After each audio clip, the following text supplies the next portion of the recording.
Welcome back to my channel English by Neha Yadav. कैसे हैं आप सब लोग? आई होप आप लोगों की जो प्रिपरेशन है अच्छी चल रही है। आज हम यहाँ पर कुछ एक लेक्चर लेकर आए हैं एक्चुअल में, जो कि है आपका ब्रिटिश पोइट W.B. Yeats से।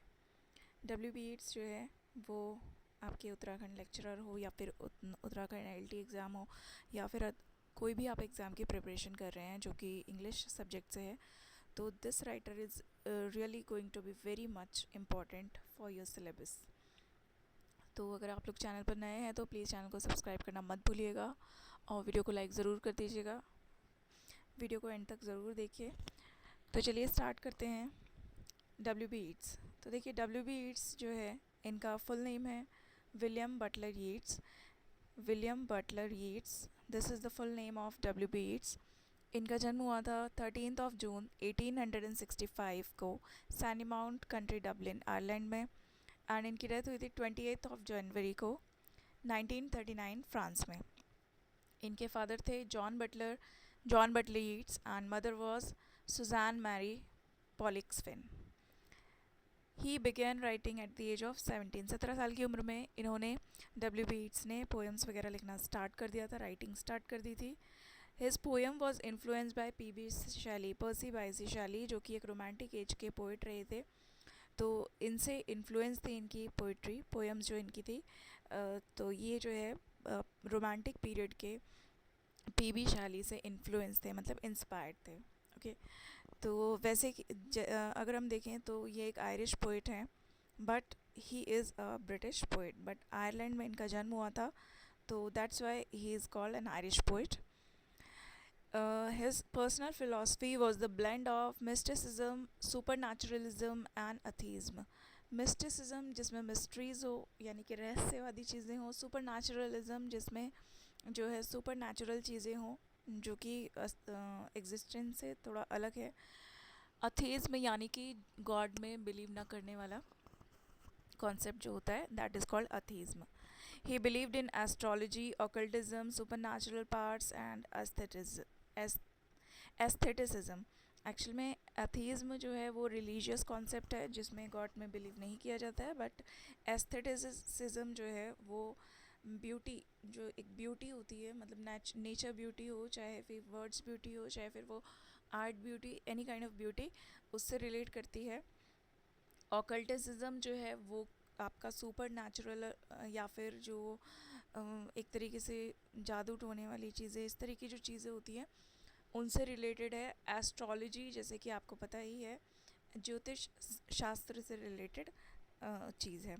ओके, यानी कि ज्योतिष शास्त्र से रिलेटेड है, जिसमें फ्यूचरिस्टिक कॉन्सेप्ट्स दिए जाते हैं।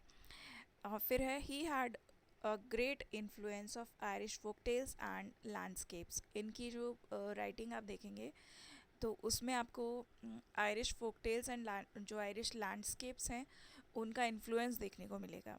ही had also been the founding member of the Abbey theatre.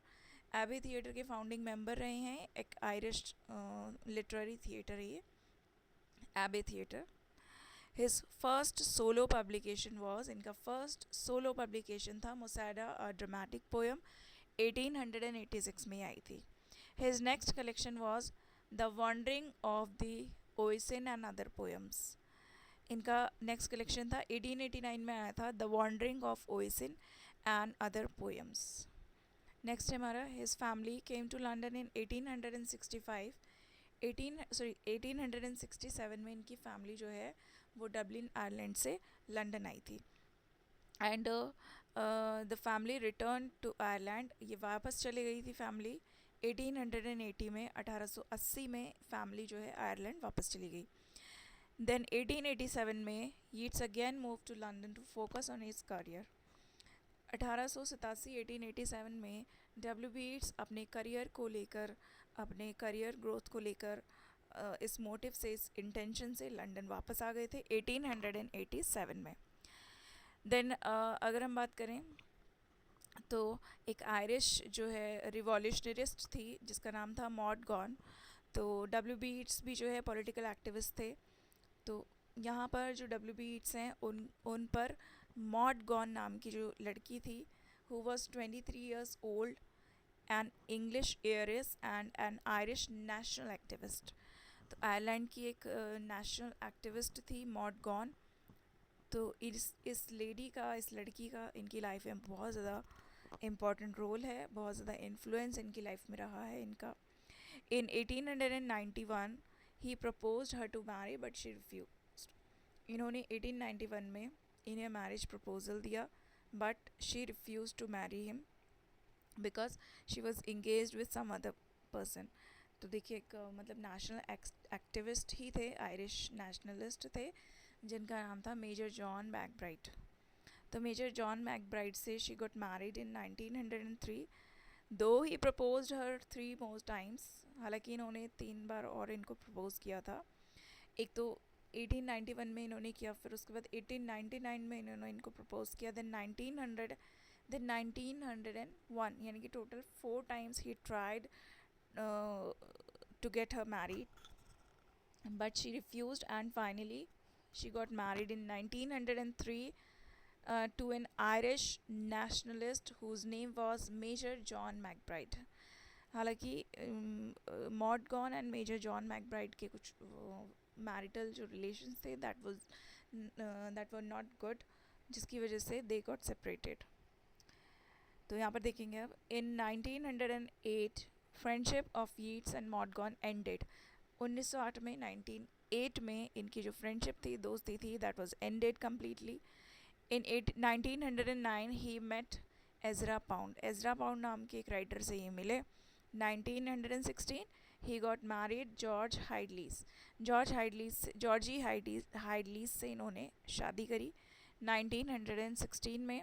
She was 25 years when W beats was 51, यानी कि जस्ट हाफ, ठीक है, इनकी एज की जस्ट हाफ थी ये जॉर्जी हाइडलिस। जब डब्ल्यू बीट्स 51 years के थे तो जिनसे इन्होंने मैरिज करी जॉर्जी हाइडलिस से, वो 25 years की थी। तो 1916 में ही got married. Then W. Beats was awarded the Nobel Prize in Literature. This is the exam point of view related point. तो एग्ज़ाम पॉइंट ऑफ व्यू से रिलेटेड जो है मेन इम्पॉर्टेंट पॉइंट है ये कि डब्ल्यू बीट्स को जो है नोबेल प्राइज़ से सम्मानित किया गया था। कौन सी ईयर में, विच ईयर? ओके, तो 1923 में he was awarded, W beats was awarded the Nobel prize in literature. अगर आप लोग चैनल पर नए हैं तो प्लीज़ चैनल को सब्सक्राइब करना मत भूलिएगा और वीडियो को लाइक ज़रूर कर दीजिएगा। The next we have is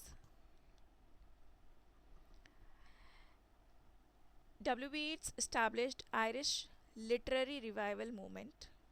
W B Yeats ने Irish literary revival movement start किया with lady Georgie, J M Synge, सीनो सेजी and Padraic column.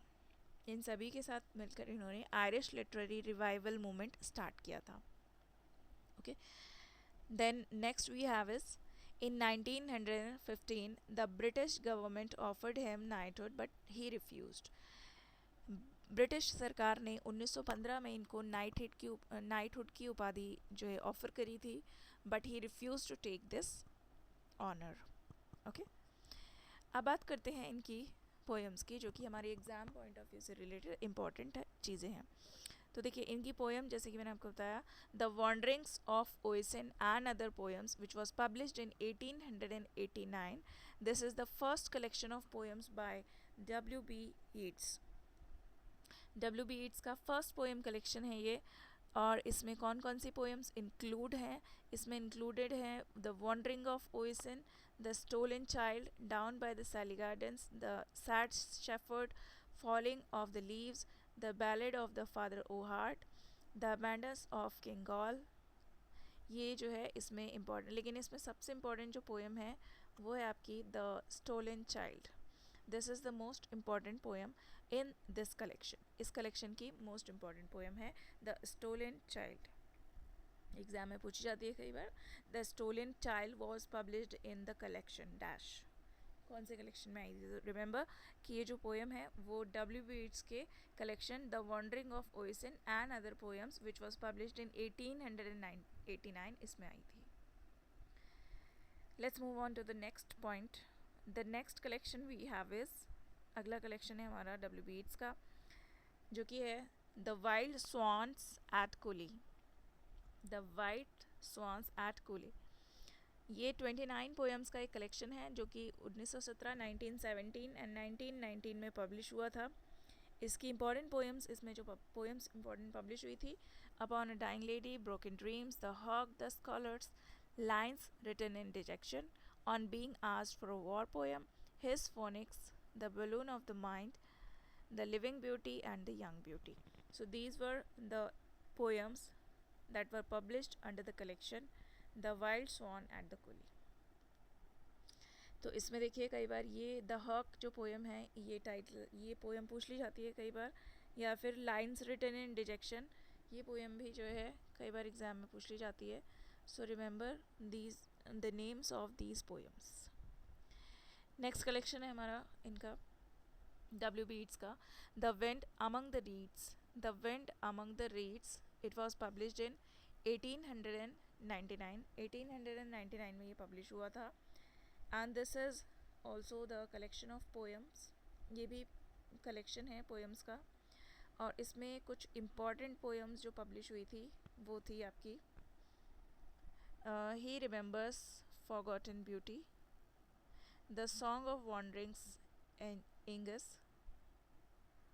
The hosting of the Sidhe. These were some poems, important poems published in this collection। चलिए बढ़ते हैं हम अपने अगले कलेक्शन की तरफ। तो नेक्स्ट कलेक्शन है हमारा Michael Robartes and dancers. This is the most important collection written by W B Yeats and it was published in 1921। ये 1921 में पूछा गया था, एग्ज़ाम में पूछा जाता है ये, आई मीन पब्लिश हुआ था, तो एग्ज़ाम में ये कलेक्शन पूछा जाता है, तो इसका याद रखना आप। 1921 में ये Michael Robartes and dancers publish हुआ था। इसकी मोस्ट इम्पॉर्टेंट पोएम्स हैं Easter 1916।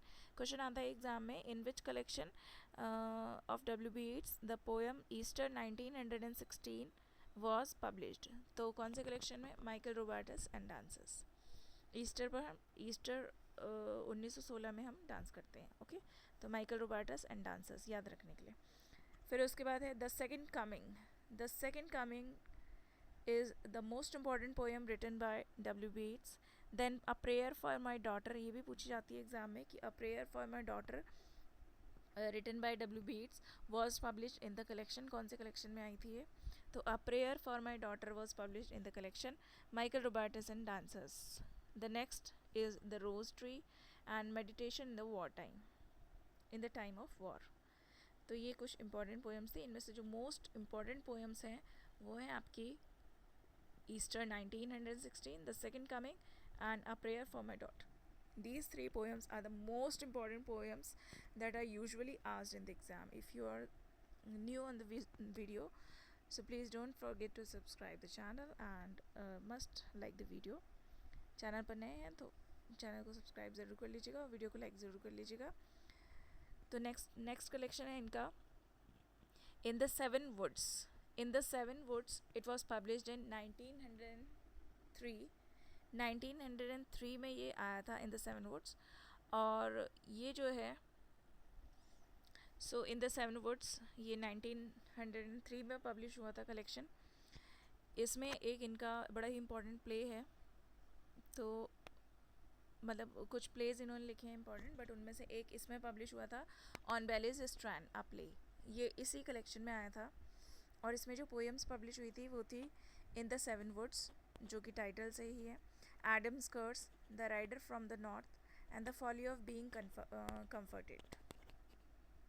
These were the important poems published in this collection in the seven woods. Next the most important collection जो कि प्रीवियसली पूछा गया है क्वेश्चन, द टावर। तो द टावर जो है वो इनका मोस्ट इम्पॉर्टेंट कलेक्शन है जो कि पब्लिश हुआ था 1928 में, 1928 में ये पब्लिश हुआ था। और this is the first collection after receiving the Nobel prize in literature in 1923। 1923 में नोबेल प्राइज़ से सम्मानित किए जाने के बाद, नोबेल प्राइज़ मिलने के बाद इनका पहला कलेक्शन जो आया था वो आया था द टावर के नाम से 1928 में, यानी कि after 5 years. The tower refers to Ballylee castle, Norman tower. ये नॉर्मन टावर एग्जाम में पूछा जाता है question, Ballylee castle and Norman tower. इसके बारे में बात करें, टावर मीन्स नॉर्मन टावर। तो Norman tower which W B Yeats bought in 1917, 1917 में इन्होंने एक कासल खरीदा था जिसमें एक टावर था जिसको नॉर्मन टावर के नाम से जाना गया। तो उसी पर इन्होंने जो है ये कलेक्शन निकाला था अपना, द टावर। इसकी मोस्ट इम्पॉर्टेंट पोएम्स हैं आपकी सेलिंग टू बाइजेंटियम 1919, ये एग्ज़ाम में आती हैं। पोएम्स के टाइटल पूछे जाते हैं और कलेक्शन भी पूछा जाता है। देखिए, प्रेयर फॉर माय डॉटर इन्होंने किस में लिखी थी, यहाँ पर देखेंगे तो प्रेयर फॉर माय डॉटर इन्होंने लिखी थी dancers, Michael Robartes and dancers में, और प्रेयर फॉर माय सन इन्होंने लिखी थी द टावर में। Leda and swan, this is also the most important poem written by W.B. Yeats. All Souls Night, I among school children, a man young and old, youth and age, the new faces, and the gift of Harun al-Rashid. So these were the most important poems written by W.B. Yeats in the collection The Tower, which was published in 1928. इसमें most important है Sailing to Byzantium 1919, Leda and the swan, among school children, इसको थोड़ा ठीक कर देती हूँ मैं, among school children है ये, अमंग स्कूल चिल्ड्रन, एंड आपका अब प्रेयर फॉर माई सन भी पूछी जाती है, अदरवाइज उतनी नहीं, अब प्रेयर फॉर माई डॉटर ज़्यादा पूछी जाती है। बट एग्ज़ाम है, exam is exactly unexpected things, so ये भी याद रख लीजिएगा आप। अगला जो कलेक्शन आता है हमारा W.B. Yeats का वो है the winding stairs and other poems. ये आया था 1933 में, 1933 में ये पब्लिश हुआ था the winding stairs and other poems, और इसमें मोस्ट इम्पॉर्टेंट पोएम्स इनकी पब्लिश हुई थी। देखिए, एक चीज़ आपको याद रखनी है कि जो यहाँ पर देखेंगे, एक है आपका सेलिंग टू बाइजेंटियम और एक है सिर्फ बाइजेंटियम। तो सेलिंग टू बाइजेंटियम टावर में आई थी, द टावर में, ओके।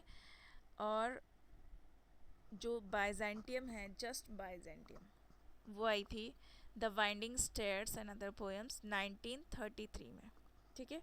पहले सेलिंग हुई बाइजेंटियम की, उसके बाद सिर्फ बाइजेंटियम बचा, यानी कि 1933 में बाइजेंटियम आई थी। A dialogue of self and soul, blood and the moon, the 19th century and after, ये भी कई बार पूछा जा चुका है question, the 19th century and after, ये जो है किसने लिखी है पोएम, तो it is the poem of W.B. Yeats. The Seven Sages, the mother of God, the result of thought. So these are some important poems written by W.B. Yeats. तो अब हम इनकी कुछ इम्पॉर्टेंट पोएम्स हैं जिनको discuss करने वाले हैं यहाँ पर। तो इनकी पोएम है यहाँ पर ईस्टर 1916। ईस्टर 1916 आपके माइकल रोबर्टस एंड डांसर्स में पब्लिश हुई थी 1921 में। द पोएम कॉमेमोरेट्स, ये जो है पोएम मेमोराइज करती है, याद करती है आयरिश नेशनलिस्ट मूवमेंट को against British rule. British rule के अगेंस्ट में, जैसे इंडिया में ब्रिटिश रूल था उसका विरोध किया भारत ने, तो वैसे ही आयरलैंड में भी ब्रिटिश रूल था, उसका विरोध किया था आयरिश पीपल ने। तो आयरिश जो लोग थे, आयरिश नेशनलिस्ट जो थे, उस मूवमेंट को कॉमेमोरेट करती है। कॉमेमोरेट का मतलब होता है याद करके कुछ सेलिब्रेट करना। देन किसके against? Against the British rule. W.B. Describes the rebels as ordinary peoples, यानी कि यहाँ पर जो नेशनलिस्ट थे, जो रिबल्स थे, मतलब जो विरोध कर रहे थे, वो थे ऑर्डिनरी पीपल थे, जैसे शॉपकीपर हो गए, टीचर हो गए, लॉयर हो गए, एट्सेट्रा, जैसे आम आदमी होते हैं, उन लोगों ने ही क्या किया था, प्रोटेस्ट किया था, रिबेल किया था और इनके विरोध में मूवमेंट्स चलाए थे। फिर यहाँ पर देखेंगे द पोएम बिगिनस विद, देखिए पोएम की बिगनिंग यानी कि opening line and ending line, these are the most important line. तो देखिए यहाँ पर I have met them at close of day, I have met them at close of day coming with vivid faces. ये line अक्सर पूछी जाती है exam में, तो आपको अच्छे से याद रखनी है। I have met them at close of day, यानी कि किससे मिलने की बात हो रही है, यहाँ पर बात हो रही है उन नेशनलिस्ट मूवमेंट में जिन्होंने पार्टिसिपेट किया था, उनकी बात हो रही है यहाँ पे। एंड पोएम जो है एंड होती है are changed utterly, a terrible beauty is born. So remember, a terrible beauty is born जो है वो ईस्टर 1916 में बोली गई लाइन है, एंडिंग लाइन है। Okay, so remember a terrible beauty is born, ये जो है पूछा जाता है एग्ज़ाम में, तो ये ईस्टर 1916 की लाइन है। ओके, तो ये जो पोएम है ये जो पोएम है ये बेसिकली बात करती है the birth of a new nation, the birth of a new nation, इसके बारे में बात करती है। तो यहाँ पर जो पोएम है वो बेसिकली उन लोगों के सेक्रीफाइस की बात करती है जिन्होंने आयरलैंड को ब्रिटिश रूल से फ्री करवाने में बहुत ज़्यादा अपना योगदान दिया है, कंट्रीब्यूशन दिया है। ओके, तो आई होप आपको ये पोएम थोड़ी क्लियर हो गई है एग्ज़ाम से रिलेटेड। मैं शॉर्ट में इसलिए बता रही हूँ क्योंकि जो है ताकि आपका कंप्लीट जो लेक्चर है वो कवर हो सके। तो देखिए यहाँ पर ये जो पोएम है a terrible beauty is born का मतलब यहाँ पर किस चीज़ के बारे में बात हो रही है। टेरिबल ब्यूटी जो है यहाँ पर बोल रहे हैं कि जो आम लोग थे, जो आम जनता थी, अच्छे से आराम से रह रही थी, उनको इतना ज़्यादा टॉर्चर, इतना ज़्यादा डोमिनेट कर दिया गया है कि अब जो है वो रिवेंज लेने के लिए रेडी हैं। And now they have become so violent, वो बहुत ज़्यादा वायलेंट हो चुके हैं क्योंकि उन्हें आज़ादी चाहिए। ठीक है, तो टेरिबल ब्यूटी उसके लिए यूज़ किया गया है। फिर उसके बाद है नेक्स्ट हमारी poem sailing to Byzantium. Sailing to Byzantium, देखिए सेलिंग टू बाइजेंटियम जो है वो पब्लिश हुई थी द टावर में 1928 में। This is the 4 stanza poem, 4 stanza written in ottava rima. Ottava rima का मतलब होता है 8 लाइन स्टैंजा। इसका मतलब टोटल कितनी लाइन हुई इसमें, 32 लाइन्स हुई। तो 8 इंटू 4, तो 8 इंटू 4 हो गई हमारी 32 लाइन्स। क्योंकि एक स्टैंजा हमारा 8 लाइन का है तो हमारे पास टोटल नंबर ऑफ स्टैंजा है 4, तो हमारे पास टोटल नंबर ऑफ लाइन्स हो गई 32। 8 line stanza written in iambic pentameter, ABCC, ये इसकी राइम स्कीम होती है ओटावा राइमा की। फिर है Byzantium is a holy place. Byzantium जो है वो एक हॉली प्लेस का नाम है। यहाँ पर बाइजेंटियम जिसकी बात करें, this is the name of the city settled by Greek, ये ग्रीक जो लोग थे उनके द्वारा सेटल की गई ये सिटी है, शहर है। The name Byzantium was changed by Romans, इसका नाम जो है रोमन्स जब यहाँ पर आकर बसे थे तो उन्होंने चेंज करके क्या रख दिया था, रोमन्स ने इसका नाम रख दिया था कॉन्स्टेंटिनोपल। कॉन्स्टेंटिनोपल रखा था इसका नाम। अभी जो है आज के टाइम में at present we know this place as Istanbul. Istanbul Turkey में है। तो जो टर्की में इस्तांबुल है वो ग्रीक के ज़माने में बाइजेंटियम हुआ करता था, रोमन्स के टाइम पे वो कॉन्स्टेंटिनोपल हुआ करता था, और प्रेजेंट टाइम में वो इस्तांबुल यानी कि टर्की में जो इस्तांबुल है वो है बाइजेंटियम। ओके, तो ये जो है इसकी हिस्ट्री है। अब देखिए Byzantium is the city which is the centre of religious and spiritual philosophy. Byzantium जो है वो रिलीजियस और स्पिरिचुअल फिलॉसफी का सेंटर रहा है शुरू से ही। तो यहाँ पर जो पोएट है वो कह रहा है कि ये जो पोएम है ये जो पोएट है वो अपना जो इसका जो शिप है जिसको ये सेल कर रहा है, सेल मतलब जिस जहाज़ में ही जा रहा है, जिस बोट में ही जा रहा है, वो बाइजेंटियम की तरफ जाना चाहता है। ठीक है, तो वो किस चीज़ के बारे में यहाँ पर बात कर रहा है। तो W.B. Yeats जो है इन्होंने ये पोएम तब लिखी थी जब ये 61 ईयर्स के थे, और ये एक सी वो एक पर है, यानी कि समुद्री यात्रा की ओर है। मतलब समुद्री यात्रा जो है वो बाइजेंटियम की तरफ जा रही है। मतलब समुद्री यात्रा किस तरफ है, बाइजेंटियम की तरफ है। and the poem symbolizes the soul's transition from a fleeting youth centric physical existence to a timeless world of intellectual and artistic perfection. यानी कि एक यूथ यंग जब इंसान होता है तो उस समय पर अपनी जो भी इच्छाएं पूरी करनी होती है वो सब करता है, लेकिन जब बूढ़ा हो जाता है तो उस समय पर उसको जो है स्पिरिचुअल और रिलीजियस थॉट्स आते हैं, तो वो जो है भगवान की तरफ मुड़ जाता है।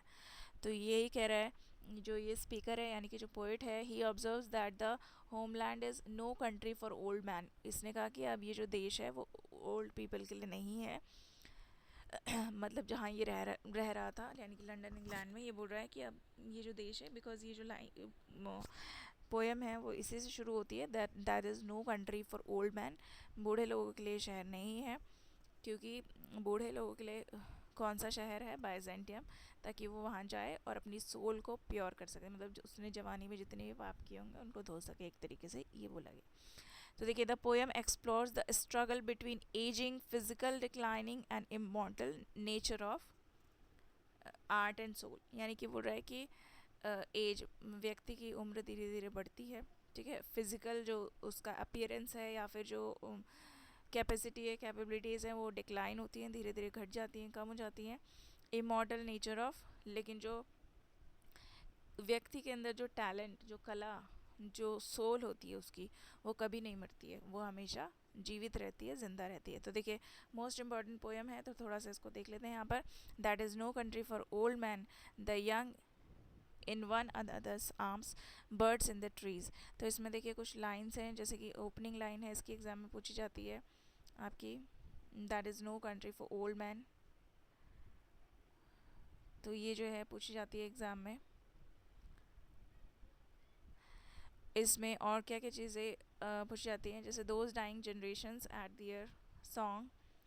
ये देखिए सेकंड स्टेंजा में, an aged man is but a paltry thing, a tattered coat upon a stick unless. तो बोल रहा है कि जो बूढ़ा व्यक्ति होता है वो उस फटे हुए कोट की तरह होता है जिसको एक खूंटी पर टांग दिया जाता है, उसका कोई यूज़ नहीं है, वो जस्ट जो है एक खूंटी पर टंगा हुआ है, स्टिक पर टंगा हुआ है, उसकी तरह हो जाता है एक बूढ़ा व्यक्ति। फिर उसके बाद जो है यहाँ पे O sages standing in God's holy fire. यहाँ पर देखिए एक वर्ड यूज़ होता है, एक टर्म फ्रेज यूज़ होता है, आर्टिफाइज ऑफ इटर्निटी। आर्टिफाइज ऑफ इटर्निटी ये पूछा जाता है एग्ज़ाम में। तो यहाँ पर आर्टिफाइज ऑफ इटर्निटी यानी कि जो इसका मतलब ये हुआ कि जो पोइट है वो बताते हैं कि उनकी जो डिज़ायर है वो फिज़िकल जो डिके हो रहा है, मतलब जो उनका फिज़िकली डाउनफॉल हो रहा है फिज़िकल हेल्थ का, और वो चाहते हैं कि वो हमेशा के लिए अमर, अपनी सोल, अपनी आत्मा को अमर करें। अब उनकी जो बॉडी है वो धीरे धीरे ख़त्म हो रही है, समाप्त हो रही है, बट वो अपनी आत्मा को हमेशा ज़िंदा रखना चाहते हैं। तो ये जो है इसीलिए बाइजेंटियम की तरफ मूव कर रहे हैं। तो यहाँ पर बोल रहे हैं कि जो इनकी सोल है ना वो इटर्निटी की तरफ बढ़ रही है, मतलब जो इनकी सोल है, आत्मा है, वो हमेशा के लिए धीरे धीरे क्या हो जाएगी, अमर हो जाएगी, ठीक है। तो इटर्निटी मतलब हमेशा के लिए जीवित रहेगी। तो आर्टिफाइज ऑफ इटर्निटी यहाँ पर ये बताती है। फिर यहाँ पर ये फोर्थ स्टेंजा देखेंगे हम, it ends with of what is past or passing or to come, to lords and ladies of Byzantium of what is past or passing or to come. तो ये लाइन पूछी नहीं जाती है, इसलिए नहीं पूछी जाती है क्योंकि सेलिंग टू बाइजेंटियम, इसमें बाइजेंटियम ऑलरेडी लिखा हुआ है, तो ये नहीं पूछा जाता। बट हाँ, जो मैंने ऊपर आपको इंपॉर्टेंट चीज़ें ये हाईलाइट करी हैं वो पूछी जाती हैं एग्ज़ाम में। So that is. उसके बाद है नेक्स्ट हमारी poem, the second coming. The second coming which was appeared in 1921, 1921 में ये पब्लिश हुई थी। 1921 में ये पब्लिश हुई थी the second coming. The second coming refers to the rebirth of Jesus Christ. Rebirth of Jesus Christ मतलब जीसस क्राइस्ट का पुनर्जन्म, उसके बारे में बात करती है। पोएम की जो शुरुआत होती है वो इससे होती है, यहाँ पर देखेंगे, turning and turning in the widening gyre, the falcon cannot hear the falconer.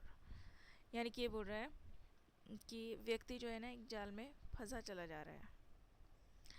Turning in the widening gyre. So, according to W. Bates, history moved in 2000 years cycles. 2000 years cycles called gyre. ठीक है, इस तरीके का एक spiral है जिसको एक cycle है, एक चक्र है समय का, जिसको इन्होंने गायरेज कहा है, जहाँ पर सिविलाइजेशन जो है वो बाहर की तरफ, मतलब पहले सभ्यता जो है इस तरीके से थी, अब जो है वो इतनी ज़्यादा एक्सपैंड हो चुकी है, इस तरीके से गायरे यहाँ पर बता रहे हैं. तो ये जो पोएम है वो बेसिकली लॉस ऑफ फेथ और इनोसेंस के बारे में बात करती है. जो पोएम है, the poem captures the massive loss of spiritual guidance, morality and innocence caused by the devastation of the world war first world war के बाद जो सोसाइटी में चेंजेस आए हैं, चाहे वो कल्चरल चेंजेस हो, सिविलाइजेशनल चेंजेस हो, या फिर ह्यूमन चेंजेस यानी कि व्यक्तित्व के अंदर जो जो भी चेंजेस आए हैं उनके बारे में बात करते हैं.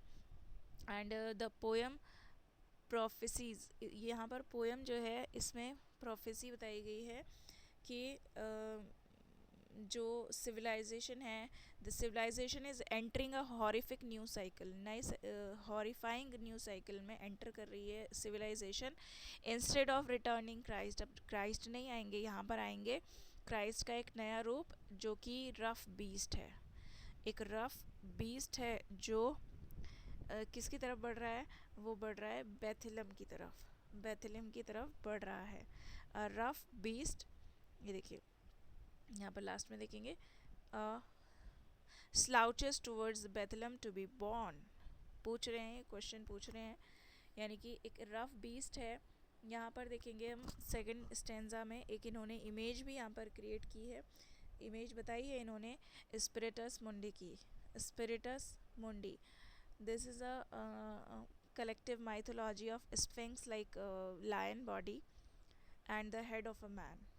लायन बॉडी होती है, हेड ऑफ मैन होता है, ठीक है, उसके बारे में यहाँ पर इन्होंने बात करी है. And one more thing I would like to tell you कि यहाँ पर एक फ्रेज़ है थिंग्स फॉल अपार्ट.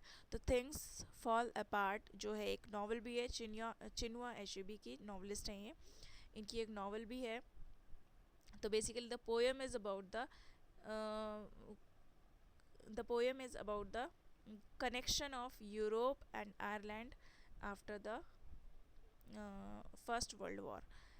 जो फर्स्ट वर्ल्ड वॉर के बाद इन दोनों की जो कंडीशन है, स्थिति जो है, जो सिचुएशन है आयरलैंड की, यूरोप की, उसके बारे में बात कर रही है. बिकॉज ये जो है बहुत ज़्यादा हॉरिफाइंग हो चुकी है, बहुत ही ज़्यादा डिस्ट्रक्शन हो चुका है, इसके बारे में बात करती है. सभ्यता जैसे आज देखते हैं ना, लोगों के अंदर मैनर्स, मॉरल्स सब धीरे धीरे ख़त्म होते जा रहे हैं.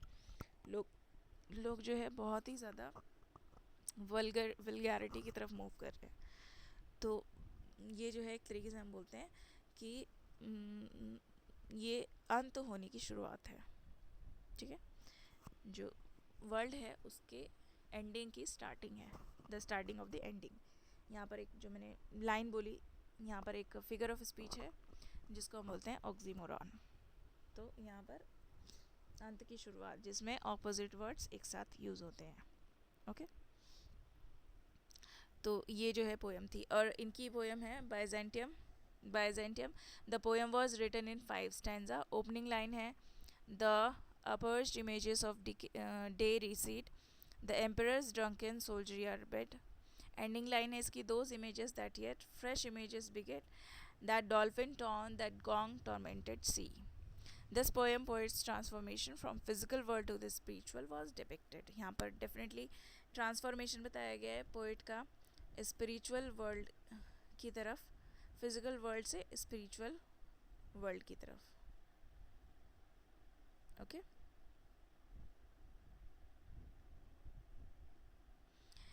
नेक्स्ट हमारी जो पोएम है that is Leda and the swan. Leda and the swan आई थी 1923 में, 1923 में. It was publish in the collection the cat and the moon and certain poems 1924. It is based on Greek mythological story of Leda, beautiful Leda, who gave birth to Helen and Clytemnestra after she was raped by Greek god Zeus in the form of swan.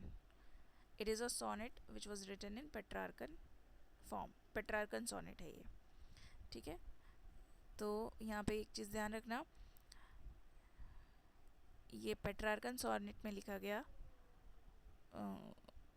लिखी गई poem है, okay. और ये Greek mythological story पर based है। Next is lapis lazuli.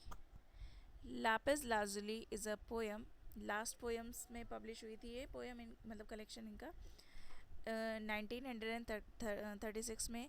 The poem depicts the idea of human art which creates activity in human life. The poem begins with, I have heard that that historical women say. The poem describes the tragedy of Hamlet and Lear. ये poem जो है Hamlet और King Lear की tragedy को describe करती है। And the poem was dedicated to Harry Clayton, इनको dedicate की गई थी। एक्चुअल में लापिस लाजुली होता क्या है, it is a precious blue stone, precious blue stone को लापिस लाजुली कहा गया है। So these were the most important poems written by W B Yeats. I hope आपको जो है ये वीडियो समझ में आई है, अच्छी लगी है। अगर आपको वीडियो पसंद आई हो तो वीडियो को लाइक ज़रूर कर दीजिएगा और चैनल को सब्सक्राइब ज़रूर कर दीजिएगा। और इसी तरीके के कुछ इम्पॉर्टेंट राइटर्स मैं यहाँ पर आपको करवाऊँगी। कुछ सिनोनिम्स एंटोनिम्स हैं यहाँ पर। अगर आप चाहते हैं कि वोकैबलरी सेक्शन हम यहाँ पर कवर करें तो प्लीज़ कमेंट बॉक्स में ज़रूर लिख दीजिएगा।